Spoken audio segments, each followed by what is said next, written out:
As the Shupp family gears up for planting this year, we're gonna have to change these plates for sure. Yeah. The dryness that spans over their acres is a reminder of how tough it is to farm in West Texas. It doesn't matter how good the market is if you don't have a crop to sell. I mean, that's our main focus right now. We need moisture where we can have a crop to sell. While the dryness is cutting into outlooks, farming with little moisture is something these farmers face every year. Mother Nature is what calls the shots, whether it works or it doesn't work. Cotton is vital to not only West Texas growers, but also input and equipment providers. Cotton is about the only crop we can grow. We've tried a lot of other crops, but we just can't get the production out of it that we need. From equipment to infrastructure, it's an area that thrives on cotton. And Machinery Pete says moisture is what drives equipment interest in the area. The most searched month for used cotton equipment at machinerypete.com was in October. And I found it interesting, the folks here at Hurst, they were mentioning that was the last good rain they had. But for Hurst equipment, it's this piece of equipment that's been in high demand for multiple years. If we get a trade-in on a good used one, we have several customers in line wanting one, so we'll take those names, we'll put them in a hat, we'll draw them out, and we'll call the customer to purchase the machine. He says it's both new and used CS690s that exploded in popularity. Comes right in here, pulls it off of the plant. With demand outpacing supply. We probably traded for 30 this year.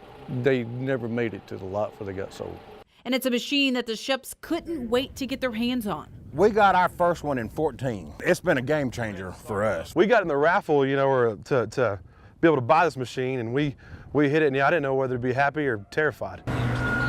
Since 2014, the Shupps say the cotton stripper that also bales the cotton is now a game changer for them. Efficiency on this machine is unbelievable compared to what we was doing. Right there, good? Mark says that efficiency allows their family farm to harvest more with less labor. If humidity is low, this machine's running.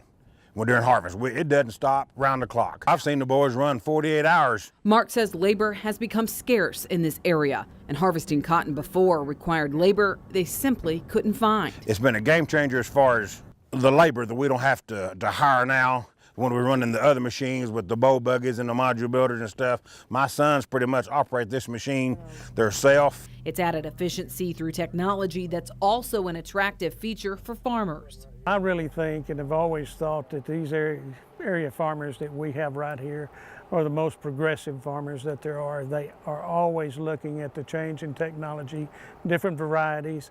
Mark says the technology in this area is no longer a want, but a need. All this technology that's come along these last several years has been very beneficial to us to achieving better goals, and that's the bottom line right there, is make more cotton.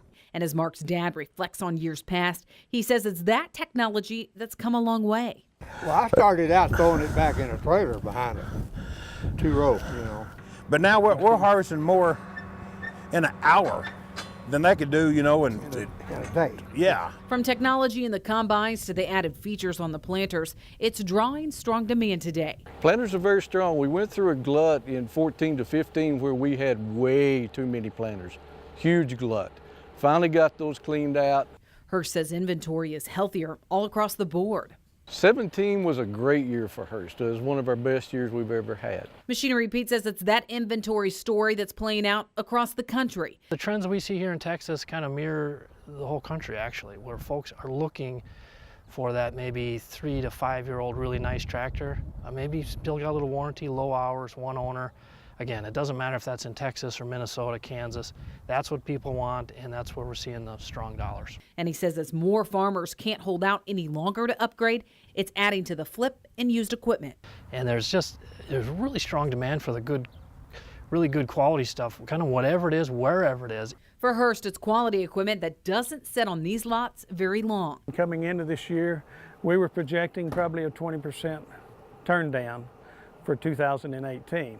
But it's only been about 10% off. We're not heavy on anything that's got me nervous or scared, or hey, we need to dump out of this. I think we're in pretty good shape all across the board. As the shops hit the field this year, it's not just planting this year's crop that's on their mind. I know Dad, he's said before that he's tired of growing, he's done, but you know, me and my brother, we farm together. I'd like to see us grow some more. It's planting the future and harvesting another year's work they hope will continue to be the foundation for generations.